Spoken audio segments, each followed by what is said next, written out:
Salam dan selamat pagi untuk kita semua. Puji Tuhan karena Olivia bersama dengan tim telah memimpin kita dengan pujian penyembahan, dan doakan bagi Olivia karena tahun depan dia akan melanjutkan studi dia. Untuk makluman kita semua, memang dia sudah selesai program diploma, tapi saya bertanya kepada dia masih ada kerinduan dan direkomendasi untuk melanjutkan ke depan. Jadi kita mau akan melihat dia macam santai-santai dalam beberapa bulan ini. Memang sudah selesai program dia tahun ini, tahun depan baru dia menyambung sambung studi dia. Dan kita doakan bagi generasi muda kita ini, mereka lah yang akan meneruskan pekerjaan Tuhan, yang akan menggantikan kita yang ini. Jadi kami yang ini tidak selama-lamanya untuk melayani di gereja-gereja. Jadi ada masanya kita akan berpikir, tapi belum lagi lah, masih ada lagi. Dengan Patrick ini masih kuat, jadi kurang lebih juga kalau dengan Patrick masih kuat, masih ada harapan dalam beberapa tahun nanti. Jadi bagi anak-anak kita yang ada, kita salah juga kita doakan bagi mereka. Kalau ada yang memang mau dipakai oleh Tuhan, kita doakanlah, kita sokong siapa saja. Jadi ini merupakan minggu yang terakhir kita belajar tentang kebaikan. Dalam buah Roh Kudus itu ada satu yang dikatakan buah kebaikan. Jadi ini merupakan ciri-ciri yang pasti ada, kelihatan dalam kehidupan kita yang sudah percaya. Karena setiap orang yang percaya kepada Tuhan Yesus Kristus pasti dimeterai dengan Roh Kudus Tuhan. Apabila Roh Kudus Tuhan mengambil tempat dalam hati dan kehidupan kita, maka kelihatanlah kebaikan itu dalam kehidupan kita. Jadi memang banyak lagi, tapi bulan depan kita akan belajar tentang satu buah lagi, buah Roh Kudus. Jadi bulan ini kita belajar kebaikan, bulan yang depan kita akan belajar yang lain lagi. Mari kita fokus dalam satu bahagian yang berkaitan dengan topik ini, yaitu kehidupan murid Kristus itu sebenarnya kehidupan yang memperkenalkan Tuhan kita, Kristus. Dan kehidupan Kristus itu adalah salah satu ciri kehidupan kita, muridnya, karena kita adalah murid Tuhan. Murid artinya orang yang belajar dari Tuhan. Dan apabila kita belajar daripada Tuhan melalui firman-Nya, memang ada ciri-ciri hal ataupun ciri-ciri kehidupan daripada Tuhan kita yang kita tampilkan, yang kita perlihatkan melalui kehidupan kita.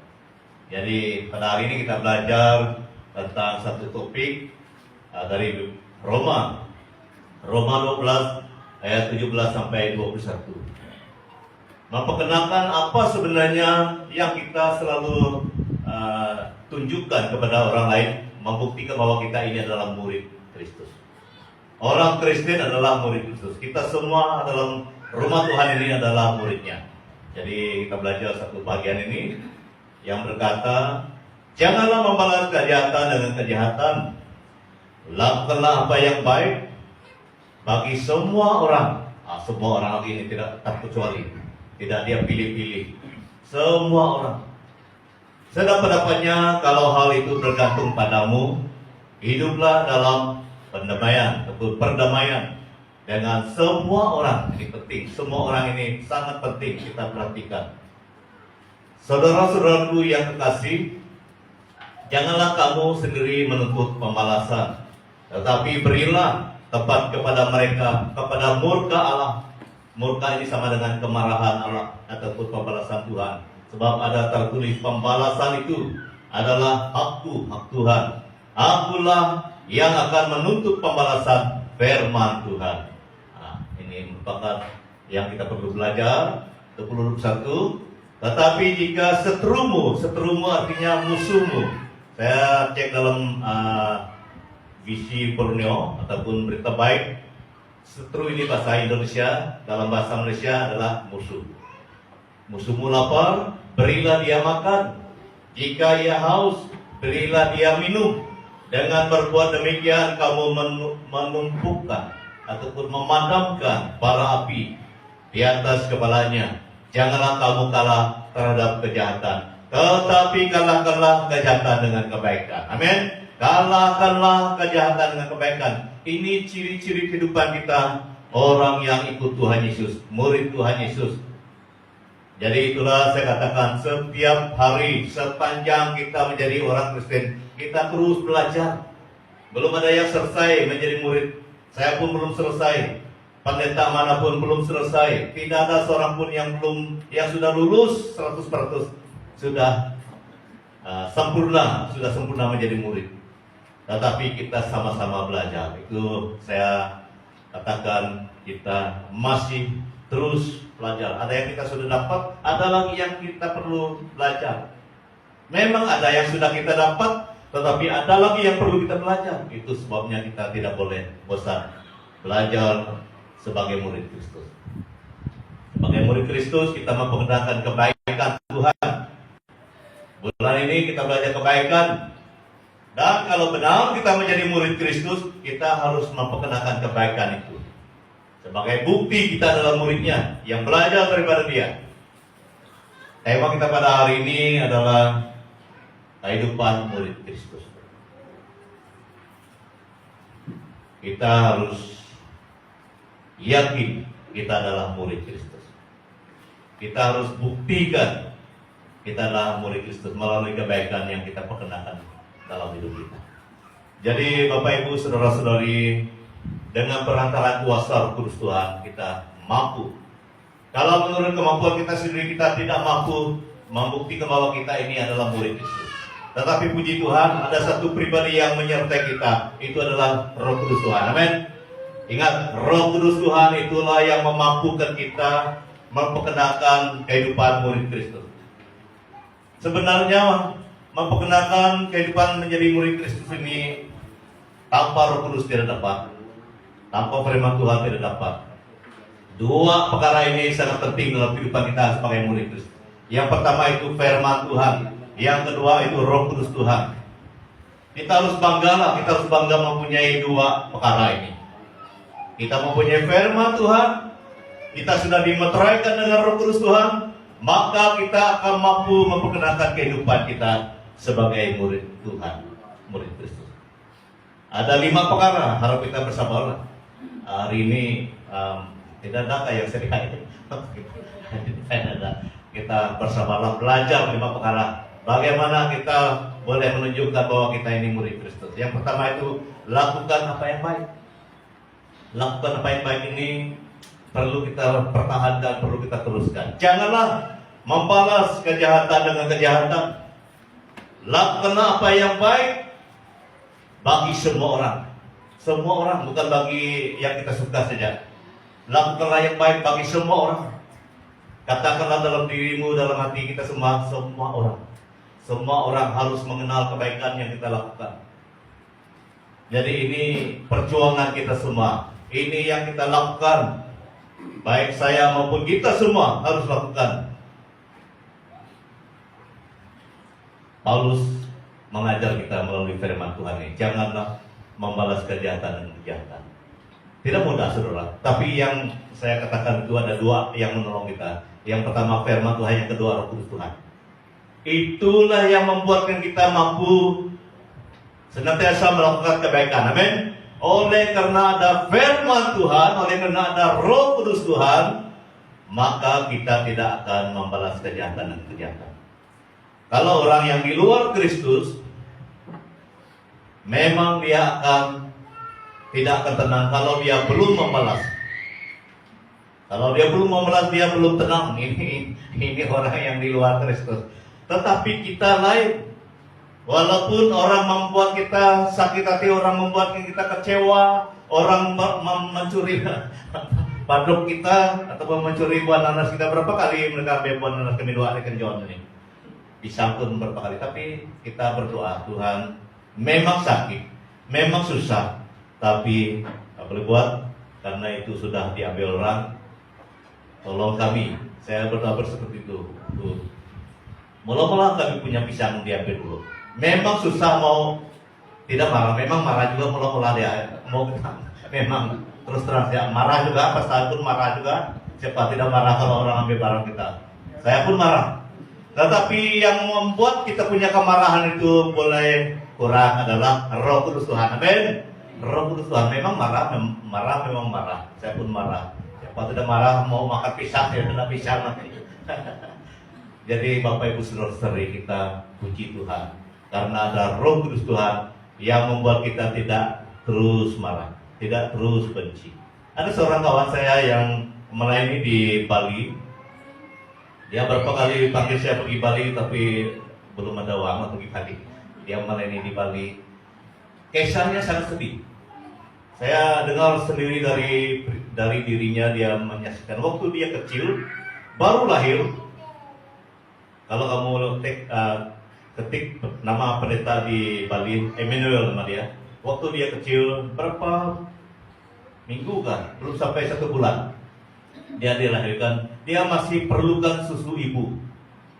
Tetapi ada seorang di kampung dia, ini orang kampung dia, orang yang sangat jahat dan juga membawa kumpulan dia, datang ke rumah membunuh bapak dia. Bapaknya dibunuh, mamanya diambil menjadi istrinya. Panjang cerita sebenarnya dan sangat sedih. Tapi ini pendeta waktu bayi ini masih memerlukan susu ibunya. Ibunya sudah dibawa lari dan ada nenek yang memelihara dia. Ini peristiwa yang betul-betul terjadi di Bali. Dan neneknya pelihara dia sampai dia besar. Coba kamu bayanglah, kamu yang mempunyai anak berapa belum sampai 1 bulan. Bagaimana kamu dapat memberi susu kepada anak itu? Tetapi puji Tuhanlah, walaupun memang susah, tapi hikmat Tuhan dan mungkin ada cara Tuhan tolong nenek ini mana ada yang seperti ibu dia itu, dia memang ada inisiatif yang lain. Sampai dia dewasa, dalam hati dia memang ada kepahitan. Karena dia sudah dengar itu dari nenek dan juga yang lain-lain. Pada mulanya memang dia sakit hati pada orang itu, karena orang itu masih hidup. Dan mama dia pun masih hidup dengan orang itu, masih hidup. Tetapi Roh Kudus Tuhan bekerja dalam hatinya, panjang cerita sebenarnya. Dan Roh Kudus Tuhan memberi dia kemampuan untuk mengasihi orang itu. Orang yang pernah membunuh bapak, orang yang mengambil ibu dia boleh mengampuni, dia boleh melayani. Akhirnya orang ini, bapak ini terima Tuhan Yesus dan mengalami Kristus, dipulihkan oleh Tuhan. Walaupun itu tidak mudah, saudara. Coba bayangkan itu adalah terjadi pada diri kita sendiri. Mampukah kita mengasihi orang yang pernah melakukan kejahatan dalam keluarga kita? Tetapi oleh karena ada Roh Tuhan, pendeta ini tidak membalas kejahatan dengan kejahatan. Sehingga orang yang membunuh bapaknya sendiri diselamatkan. Jadi itu adalah kekuatan daripada Roh Kudus. Sehingga dia tidak membalas.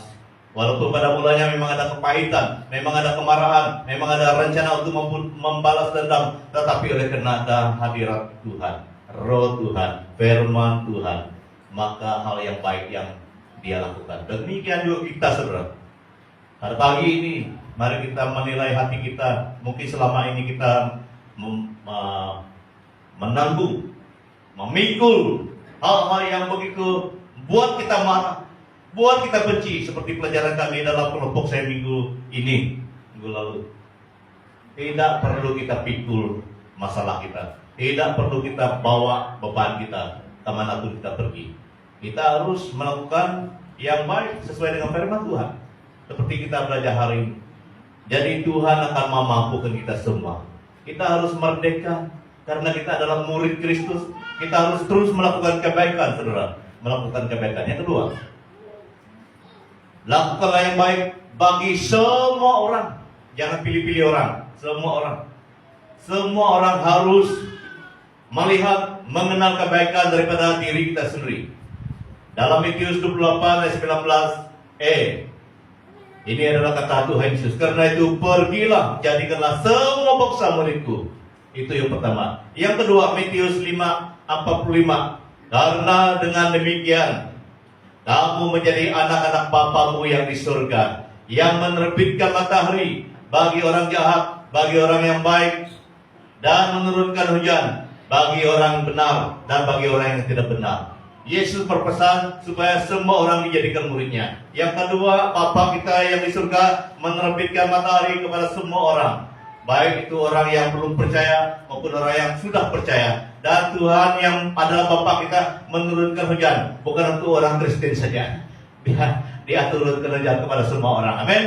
Kalau ini sikap Bapa kita, ini sikap Tuhan kita yang selalu baik, yang sangat baik kepada semua orang, kita sebagai anak Bapa, kita sebagai murid Yesus harus bersikap baik, senantiasa baik pada semua orang. Amin.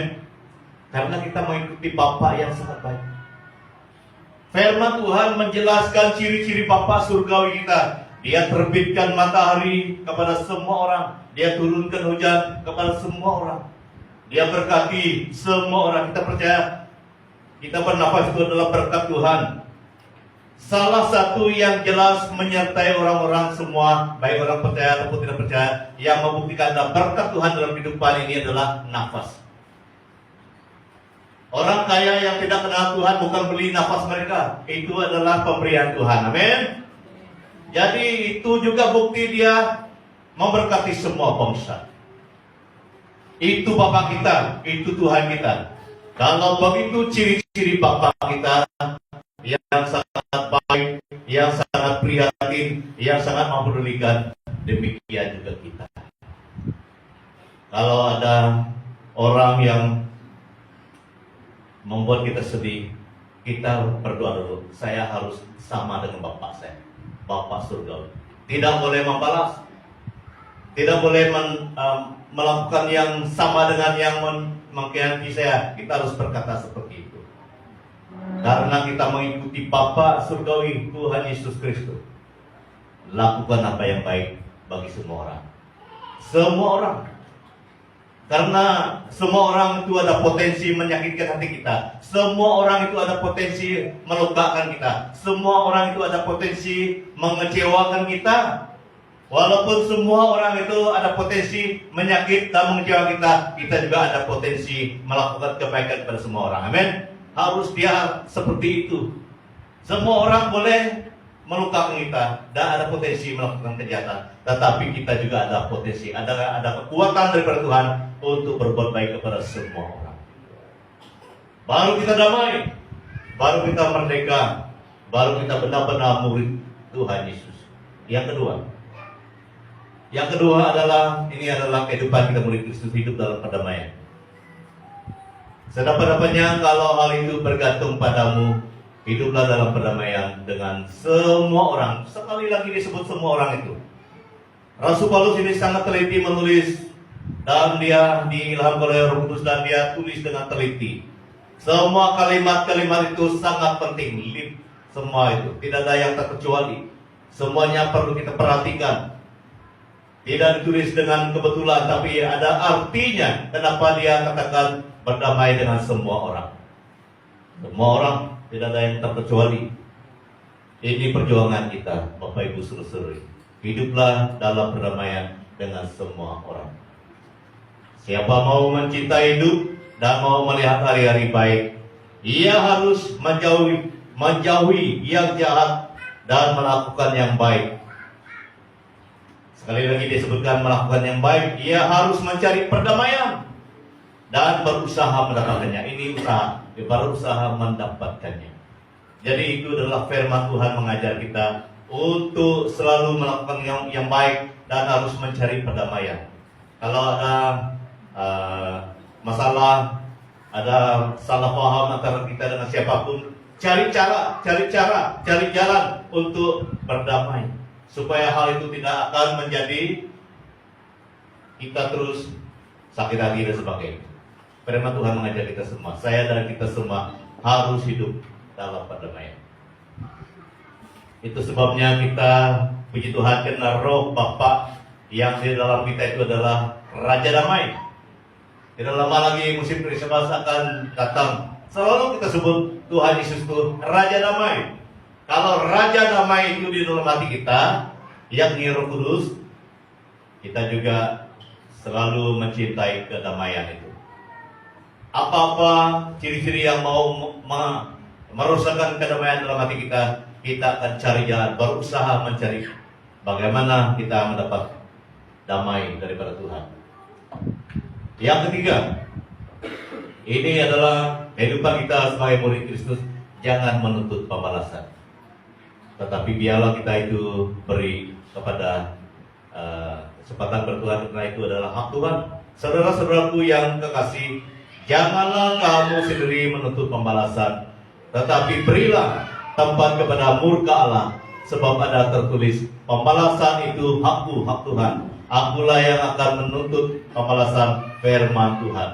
Kita sama-sama melakukan hal ini karena kita tahu Tuhan itulah yang berkuasa, berhak melakukan pembalasan. Seperti mana pengalaman orang Israel keluar daripada Mesir, mereka khawatir kalau mereka dibunuh oleh musuh mereka ataupun oleh orang Mesir yang berusaha mengejar mereka, menangkap mereka dan boleh membunuh mereka. Tapi Musa memberi jaminan, Tuhan akan berperang bagi kamu dan kamu diam saja. Tuhan yang sama juga yang bersama dengan kita hari ini. Waktu itu orang Israel kenal dia sebagai Yahweh karena Yesus belum datang menjadi manusia. Waktu Yesus datang menjadi manusia, barulah kita kenal Yahweh itu Tuhan Yesus Kristus. Yesus katakan, aku dan Bapa adalah satu. Yesus dan Tuhan itu dan Yahweh itu adalah satu. Yang pernah menolong orang Israel berkali-kali, Tuhan itu menolong orang Israel. Demikian juga Tuhan itu yang menolong kita sampai hari ini.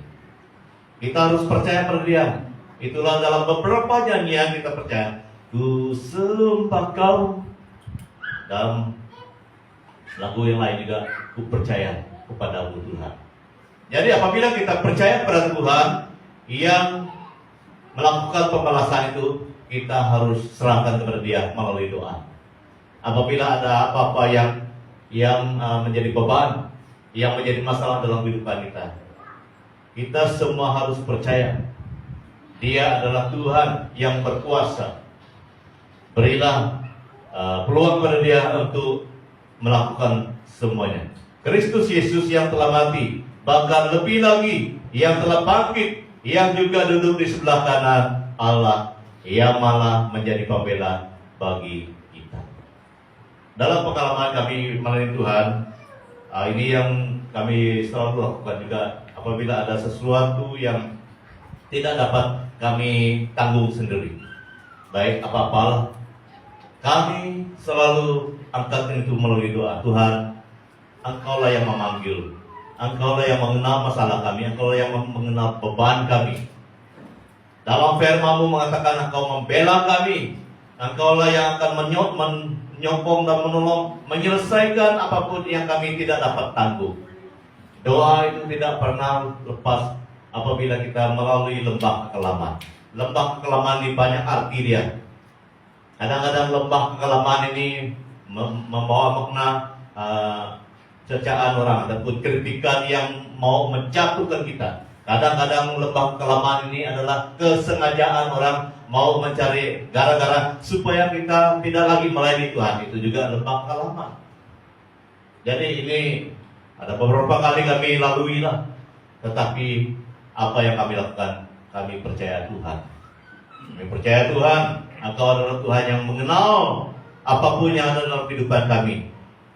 Dari dulu sampai sekarang, sampai selama-lamanya, Engkau tetap Tuhan yang membela umat-Mu, yang membela hamba-Mu. Jadi ini adalah yang perlu kita lakukan. Jangan kita cari penyelesaian sendiri. Jangan kita mau membalas sendiri. Jangan. Itu bukan budaya kita. Itu bukan kebiasaan yang Tuhan mau kita lakukan. Amin. Kita harus serahkan kepada Dia. Apapun lah. Kadang-kadang mungkin itu melukai kita, serahkan kepada Dia. Dia tahu dari A sampai Z, Dia tahu kenapa kamu bersedih, kenapa kamu mau dijatuhkan. Dia tahu. Kita harus percaya pada Dia. Karena Tuhan kita tidak pernah gagal. Dia tidak pernah gagal. Karena dalam Roma 8 ayat 34 katakan, yang menjadi pembela bagi kita. Dia telah mati bagi kita, Dia telah bangkit bagi kita, dan yang terakhir, yang malah menjadi pembela kita. Segala-galanya Tuhan Yesus sudah lakukan dengan sempurna untuk kita. Dia mati untuk kita, dia sudah bangkit untuk kita, dia sudah di surga, dan dia menjadi pembela kita. Roh Kudusnya itulah yang mewakili dia membela kita. Jangan lupa itu. Jadi bila-bila kita berhadapan dengan situasi yang mengecewakan, serahkan kepada dia. Jangan bertindak sendiri, amin. Katakan kepada diri sendiri, jangan bertindak sendiri. Firman Tuhan mengajak kita pada hari ini, serahkan kepada Tuhan kita. Karena dia adalah pembela yang tidak pernah gagal, tidak pernah gagal. Yang kedua, pembalasan itu hakku itu adalah hak Tuhan. Jadi jangan bertindak sendiri. Kita belajar jangan bertindak sendiri. Karena ada satu pribadi yang boleh menolong kita, amin. Ada satu pribadi yang boleh menolong kita. Seperti saya dengar cerita-cerita kami malam hari 5 itu, ada orang cadang ini sedang itu kepada Agatha mereka, tapi mereka tidak dengar karena waktu itu mak mereka kurang sehat. Jadi orang yang belum percaya itu, bagus kamu pergi bawa ada jumpa dukun. Mereka mau dukun itu membalas siapa yang buat mak mereka sakit. Tapi ini yang saya dengar tidak. Bagus juga kata mereka tidak ikut cadangan seperti itu. Kita yang di dalam Tuhan, kita tidak perlu berusaha sendiri, amin. Tidak perlu berusaha sendiri. Saya puji dekat Patriklah, dia katakan roh yang di dalam kita lebih besar daripada yang di luar kita. Kata dekat Patrik, puji Tuhan, dia bersaksi kepada mereka. Jadi demikian juga kita, pembalasan itu adalah hak Tuhan. Tidak perlu kita sibuk-sibuk mau mencari bagaimana kita mau keluar daripada masalah itu. Kita berdoa saja. Kita percaya saja pada Tuhan, karena dia adalah yang berkuasa. Dalam Ibrani 10:30, sebab kita mengenal dia yang berkata pembalasan adalah hakku, akulah yang akan menuntut pembalasan, dan lagi Tuhan akan menghakimi umatnya. 1 Petrus 1:17, dan jika kamu menyebutnya Bapa, yaitu dia yang tanpa memandang muka menghakimi semua orang menurut perbuatan. Dari dulu sekarang sampai selama-lamanya dia tetap menghakimi. Dia tahu apa yang membuat kita susah hati. Dia tahu siapa yang mau melukakan kita. Dia tahu siapa yang menghalangi kita, mencatuk kita. Tuhan semua tahu, tidak perlu kita khawatir. Kita angkat saja pada dia melalui doa kita. Yang keempat, yang kedua akhir pada hari ini, apa ciri kehidupan kita sebagai murid Tuhan? Kita berbuat baik kepada setru kita. Ini lebih berat lagi ini. Setru ini adalah musuh kita yang menyakitkan hati kita. Itulah ikut Tuhan ini seperti ikut lorong yang kecil itu. Kamu ingat dalam Matius? Ikutlah jalan yang sempit, kata Tuhan Yesus. Jalan yang lebar itu menuju pada kebinasaan. Jadi ini buktinya kita ikut jalan yang sempit itu. Tetapi jika seterumu lapar, berilah dia makan. Jika ia haus, berilah dia minum. Dengan berbuat demikian, kamu menumpukan bara api di atas kepalanya. Saya dapat bayangkan kalau saya ketemu orang yang curi pisang saya hari itu, apakah saya mampu beri dia makan toromi seperti firman Tuhan?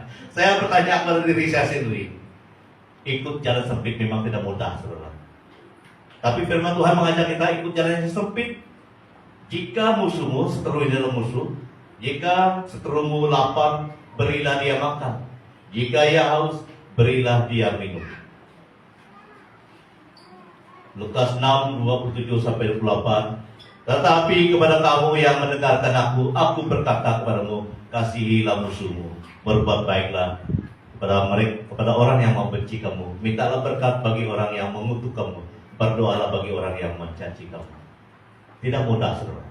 Tetapi ingat, saya selalu katakan ada dua yang mampu kita, firman Tuhan dan Roh Kudus Tuhan. Amin. Firman Tuhan dan Roh Kudus Tuhan itu yang menolong kita. Memang tidak dapat kalau kita menurut kemampuan kita sendiri. Tetapi puji Tuhan, Tuhan telah menyertai kita dengan Roh Kudus Tuhan dan firman-Nya, baru kita dapat. Kesaksian dalam beberapa tahun saya di Baram dulu, orang selalu membakar gereja di Indonesia dulu lah. mereka bakar. Tapi yang membuat saya kagum adalah orang yang mempunyai gereja itu, anggota gereja yang mempunyai gereja yang dibakar itu. Mereka berdoa. Mereka berdoa bagi orang yang membakar gereja mereka. Mereka minta Tuhan jangan kagumkan apa yang mereka lakukan. Ini yang mengkagumkan. Rupa-rupanya mereka ikut firman Tuhan. Mereka mau melakukan firman Tuhan seperti ini. Walaupun mereka tidak bagi makan pada orang yang bakar gereja, tidak. Mereka hanya minta Tuhan hadir dalam hati mereka yang membakar gereja, supaya mereka dapat disadarkan. Mereka berdoa bagi mereka supaya Roh Kudus menyadarkan mereka. Betul juga, dalam beberapa tahun lepas itu ada juga yang bertobat. Ini yang saya dapat. Orang yang pernah bakar gereja pernah bertobat. Karena ada yang mendoakan mereka, karena ada yang mengasihi mereka, walaupun mereka pernah bakar gereja. Itu pekerjaan Tuhan. Jadi pekerjaan kita adalah kita terus buat kebaikan. Pekerjaan Tuhan adalah Dia bekerja dalam hati orang yang mengkhianati kita. Amin. Kita tidak berkuasa, kita tidak mampu bekerja dalam hati orang yang benci kita, tidak. Kita tidak ada kuasa. Yang berkuasa bekerja dalam hati orang yang membenci kita, yang marah kita, itu adalah Roh Kudus Tuhan yang menyertai kita itu. Ini kelebihan yang ada pada kita. Kita tenang saja. Kita tenang saja. Dan kita percaya Tuhan itulah yang akan bekerja dalam hati orang yang seteru kita itu, yang musuh kita itu. Yang kedua, Dia katakan, dengan berbuat demikian kamu memupukkan bara api di atas kepalanya. Jikalau Tuhan, ini yang kita ingat di sini, Amsal 16 ayat 7. Jikalau Tuhan berkenan kepada jalan seorang, maka musuh orang itu pun didamaikannya dengan kita. Nah, ini pekerjaan Tuhan.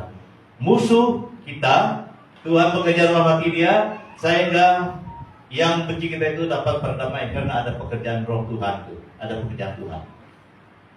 Itulah yang saya katakan tadi, Tuhan boleh bekerja dalam hati orang yang membenci kita. Kita hanya tenang dan terus ikut Tuhan, terus mengasihi, terus berdoa supaya kita tidak akan marah dan sebagainya. Tetapi dengan perbuatan baik kita akan terus kita tunjukkan kepada semua orang, maka Roh Tuhan akan mendamaikan musuh kita dengan kita. Ini janji Tuhan. Ini salah satu janji Tuhan. Jikalau Tuhan berkenan kepada jalan seseorang, maka musuh orang itu pun didamaikannya dengan Dia. Tuhan bekerja dalam hati musuh kita, orang yang benci kita, sehingga orang yang benci kita itu akan mengasihi kita. Ini yang akan terjadi kalau kita terus berbuat baik kepada seteru kita. Contoh Esau juga, Esau begitu marah kepada Yakub, karena Yakub 2 kali dia menipu dia. Yang pertama dia katakan dia mau makan, oleh karena dia begitu lapar, Esau begitu lapar. Tetapi Yakub menipu dia, kalau kamu beri saya hak kesulungan, baru saya beri kamu bubur kacang. Dia begitu lapar, tidak apa, kamu ambil saja, mungkin terlebih begitu, dia makan bubur kacang. Dan yang kedua, waktu Ishak, bapak mereka mau memberkati keduanya. Sebenarnya Ishak, bapak mereka itu panggil Esau, karena Esau itu yang sulung. Tetapi mama mereka Ribka, siapa itu, dia punya mama itu Ribka, dia mengasihi Yakub lebih daripada Esau. Dia katakan kepada Yakub, pergi sembelih seekor domba dan pakai baju Esau. Sementara Esau pergi berburu, karena bapak mereka suka makan buruan anaknya Esau itu. Sementara dia pergi berburu, kamu pergi ambil anak domba dan kamu bawa supaya bapak kamu memberkati kamu. Dia pakai baju Esau, dia olah, mama dia olah daging itu, dan dia bawa daging itu ke depan bapak mereka tidak dapat melihat waktu itu. Kamu baca firman Tuhan, dia tidak dapat melihat, tapi dia dapat mencium ini bau Esau, tapi suara Yakub. Dia dapat kenal bau dia apa, tidak bau Esau karena dia pakai baju Esau, tetapi suara Yakub. Dia tetap memberkati. Dua kali dia merampas hak kesulungan Waktu sudah selesai, baru Esau datang dengan buruan dia, dan dia minta, "Bapak," kata dia, "inilah aku bawa binatang buruan." Tadi ada seorang, berkat sudah diberikan. Esau begitu benci, dan dia dendam kepada Yakub. Yakub lari. Dalam beberapa tahun baru Yakub pulang lagi. Janji Tuhan digenapi karena Yakub sudah mengenal Tuhan di dalam perjalanannya. Dia berkata, dia mau supaya Tuhan menjamin kehidupannya. Jadi Esau yang begitu benci kepada Yakub didamaikan. Waktu dia pulang, Esau tidak marah lagi.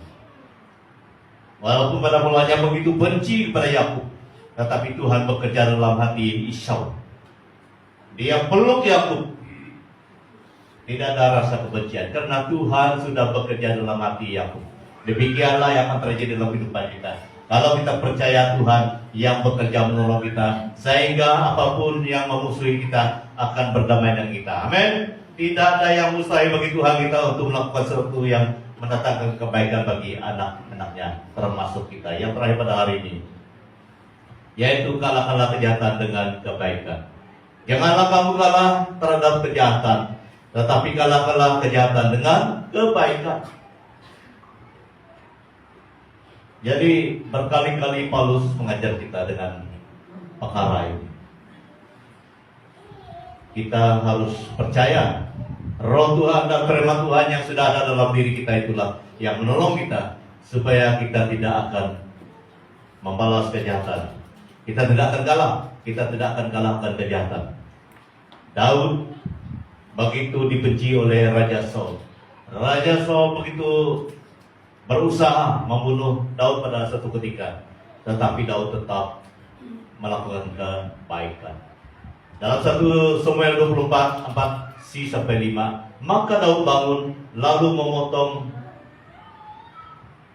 ujung jubah Saul dengan diam-diam, membuktikan bahwa kalau dia boleh bunuh dia dapat bunuh, tapi dia tidak bunuh. Dia hanya buktikan ada peluang sebenarnya dia membunuh Raja Saul, tetapi dia tidak bunuh karena dia mengasihi Saul. Walaupun Raja Saul berusaha untuk mengejar dan mendapatkan Daud dan mau membunuh dia, tetapi Daud mempunyai hati Tuhan, mempunyai roh Tuhan. Dia tidak akan melakukan kejahatan. Dia potong ujung jubahnya, dan dalam teks yang lain dia katakan, "Ini bukti saya boleh bunuh kamu, tapi saya tidak. Saya mengasihi kamu Bapak," kata dia. Dia tetap sebut dia Bapak, tetap menyebut Raja Saul itu Bapak. Daud dapat melakukan kebaikan karena ada roh Tuhan, karena ada firman Tuhan. Kita semua dapat melakukan kebaikan karena ada firman Tuhan dan roh Tuhan. Amin. Sama sekali, sama dengan Daud yang tidak pernah melakukan kejahatan kepada Raja Saul yang membenci dia, kita juga sama. Kenapa sama? Karena kita sama-sama mempunyai firman dan mempunyai roh Tuhan. Roh Tuhan yang ada pada kita adalah Roh Kudus. Walaupun pada masa itu dia di waktu zaman Daud dia dikenal Roh Allah, tetapi Roh Allah dan Roh Kudus itu adalah pribadi yang sama. Amin. Pribadi Tuhan. Jadi tidak ada bezanya. Yang sangat baiknya peranan itu sama menolong kita semua.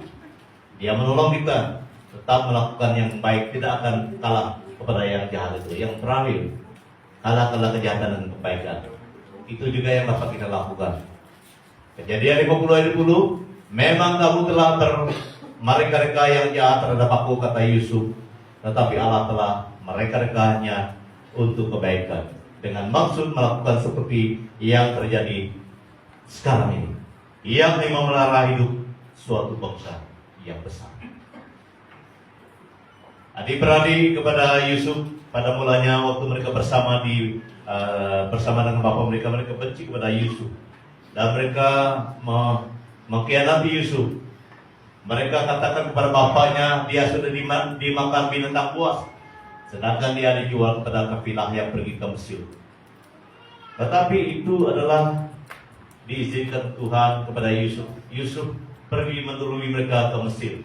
Panjang ceritanya, memang ada banyak liku-liku kehidupan yang ditanggung oleh Yusuf. Tetapi akhirnya dia menjadi orang yang nomor 2 di Mesir. Orang Israel diselamatkan, orang Mesir juga diselamatkan oleh karena bencana kelaparan. Itu sebabnya firman Tuhan yang kita baca ini memelihara hidup suatu bangsa yang besar. Karena bukan saja orang Israel diselamatkan waktu kelaparan, tetapi bangsa-bangsa yang lain juga diselamatkan, termasuklah orang Israel. Jadi ini kelebihan kita bersama dengan Tuhan. Tuhan akan memberi kita kemampuan untuk senantiasa melakukan kehidupan sebagai murid Kristus. Apabila kita senantiasa melakukan kebaikan, hidup dalam perdamaian, jangan menuntut kebalasan, senantiasa berbuat baik kepada yang membenci kita atau seteru kita, dan mengalahkan kejahatan dengan kebaikan. 2 perkara yang membantu kita, yang dapat menolong kita melakukan semuanya ini, ingat saya katakan, yaitu yang pertama itu adalah firman Tuhan dan Roh Kudus Tuhan. Yohanes 1 ayat 1 sampai 3, pada mulanya adalah firman, firman itu bersama dengan Allah, dan firman itu adalah Allah sendiri. Dan Roh Tuhan dimeteraikan dalam hidup kita, orang yang percaya. Itu sebabnya kita mampu senantiasa memperkenalkan hidup sebagai murid Kristus, melakukan kebaikan, karena ada Tuhan di dalam kita. Mari kita berdoa. Tuhan Yesus, terima kasih Bapa, oleh karena Engkau ada di dalam kami. Dengan perantaraan kuasa Roh Kudus-Mu dan terang firman-Mu, kami tetap setia menjadi murid-Mu, menjadi anak-Mu. Kami mampu melakukan firman Tuhan ini oleh karena Engkau ada dalam diri kami. Tuhan Yesus, mampukan kami semua. Mampukan kami semua Tuhan, untuk sentiasa memperkenalkan hidup kami sebagai murid-Mu. Karena kami adalah orang yang terus belajar tentang Engkau dengan firman-Mu. Dan kami adalah Engkau yang Engkau tuntut kami dengan Roh Kudus-Mu dan terang firman-Mu Tuhan.